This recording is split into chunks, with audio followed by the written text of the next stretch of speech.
அது என்ன துவா தெரியுமா?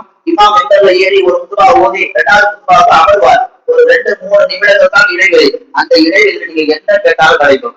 ஒரு படி மேல போய் 2026 நீங்க யார் வாங்கணும்னு நினைக்கிறீங்க அவங்க போய் சொல்லி காட்டாலும் ஆனா அதை பங்கு செய்வாங்க. ஆச்சரியம் இல்லை, ஒண்ணும் வீட்டுல அதான் போயிட்டு இருக்கீங்க. உலகம் பார்க்கல, ஒரு அம்மா அழுகுது, எங்க தளபதியை பார்க்கவே முடியல, நான் வச்ச நோக்கெல்லாம் போயிருப்போம் அப்படின்னு அழுகுது. கெட்ட மானக்கேடு, அசிங்கம். யோசிக்கப்பட வேண்டிய சமூகம். யாருக்காக கண்ணீர் வரணும்? திரைய ஆடக்கூடிய ஒருவருக்கு கண்ணீர் விடுவது அசிங்கமா இல்லை? புனித லைவத்து கதையில கண்ணீர் விட சொன்னா அதுக்கு துப்பு இல்ல. ஒரு தலைவனை பார்க்க, ஒரு தளபதியை பார்க்க முடியல, வெட்டத்தோடு அழுகணும்மா. எங்க போய் சொல்ல இந்த வெட்டக்காடு அசிங்கத்தை அல்லாஹ் சொல்லி காமிப்பான். அல்லாஹ்வுடைய அந்த ஒரு சிறப்புக்குரிய நாள் இருக்குன்னா அதுதான் யௌமுல் ஜும்ஆ. அப்ப இமாம் குதுபாவுக்கு ஒரு குதுபா முடிச்சுட்டு 2வது குதுபா உட்கார அந்த இடைவெளியில நீங்க துவா கேட்டா உங்க துவா கபூல் ஆகும். கடைபிடிங்க. எத்தனையோ பேர் துவா கேட்க தவறுதான். ஒரு 4 பேர் தான் துவா கேட்கிறாங்க.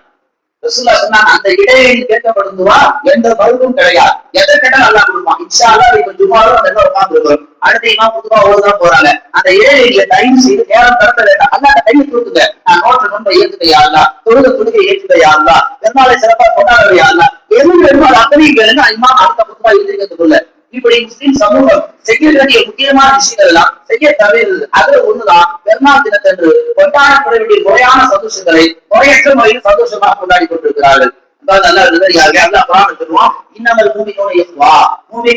ஒருவருக்கு சகோதரர். எப்போ அல்லாஹ் சகோதரன் அறிமுகப்படுத்தினானோ பெருநாள் தினத்தன்று நாம் சந்தோஷத்துல பரிமாறுவதுதான் நியாயம். ஒருவர் இன்னொருக்கு முசாபா செய்வதுதான் நியாயம். ஒருவர் இன்னொரு கட்டி தருவதுதான் நியாயம். அப்படி எஸ்கேப் ஆகுறது, அப்படி ஓடுறது, இன்னைக்கு அவர் மாற்றக்கூடாது, இன்னைக்கு அவர் முசாபா செஞ்சிடக்கூடாது. பெருநாள் தினத்தன்று மாஸ்டர் அவரோடு பேச மாட்டார், அவரோடு பழக மாட்டார். அதுக்கு என்ன வச்சுக்கிறார்? அவர் பார்த்தாதான் முசாபா, பார்க்காதவருக்கு அப்படியே நடந்து போயிட முசாபா. சந்தோஷம் எங்க பொங்குது? தலலாருக்கு மரமாக சொன்னாங்க, தழுவுமா அந்த 2 பேரையும் விடுங்க, அவங்க ஆடட்டும், அவங்க சந்தோஷமா இருக்கட்டும். எதை வச்சு சொன்னாங்க? பெருநாள் தினத்துக்கு சிறப்பு வச்சு சொன்னாங்க. இங்க ஆடக்கூட வேணாம், முசாபா செய்யலாமே, ஒருவருக்கு கட்டி தருவலாமே, அன்பை பரிமாறி கொள்ளலாமே. இதுதான் நாம் நோற்ற நோன்புக்கான அடையாளம் என்றாலும் செலவாக்குவார்கள். இந்த ஜும்மாவிலே சந்தோஷங்கள் பொங்கட்டும் என்ற அந்த தலைப்பை ஒட்டி நன்மைகள் தொடர்பு நீங்க சிந்திச்சீங்கன்னா ஏராளமான விஷயங்கள் இருக்கு. செலவாக்கு சொன்னார்கள், நீங்கள் பெருநாள் தினத்தன்று 3 விஷயங்கள் அவசியமா செய்யுங்க. 1 சலாம் சொல்லுங்க, 2 முசாபா செய்யுங்க, 3வது உள்முறை கூட்டிடுங்க. இந்த 3ஐயும் பெருநாள் தினத்தன்று ஒவ்வொரு முஸ்லீமான ஆணும் பெண்ணும் கட்டாயம் செய்ய வேண்டிய சுண்ணத்துகள்.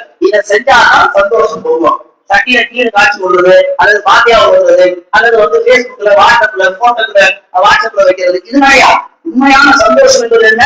சலாம் சொல்வது, முசாபா செய்வது, ஒருவரை பார்த்து சிரிப்பது.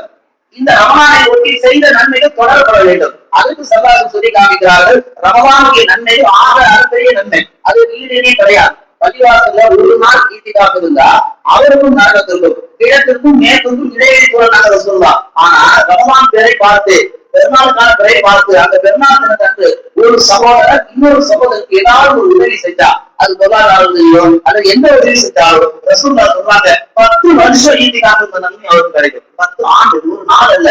ஒரு சகோதரருக்கு பெருநாள் சந்தோஷத்தை வெளிப்படுத்தினாலோ, ஒரு சகோதரனை சந்தோஷப்படுத்தினாலோ, ஒரு சகோதரருக்கு எதையாவது கொடுத்தாலோ 10 வருஷம் ஈட்டிக்காக நன்மை கிடைக்கும்னா யோசிச்சு பாருங்க.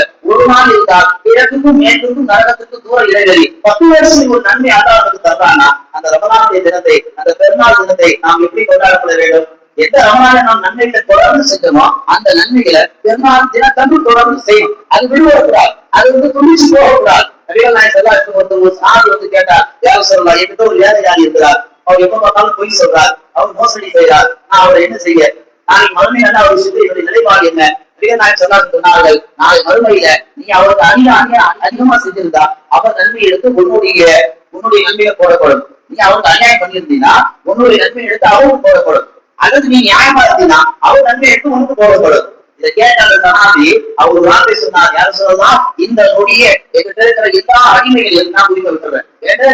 மறுமை நாளில் என்னுடைய நன்மைகள் எல்லாம் திவாராகி போற அந்த ஒரு துன்பாக்கியத்தை எனக்கு வேண்டாம். அப்படி என்றால் நன்மைகள் தொடர்ந்து செய்யக்கூடிய வாய்ப்பை அல்லாஹ் இந்த உலகத்துல தான் வச்சிருக்கான்.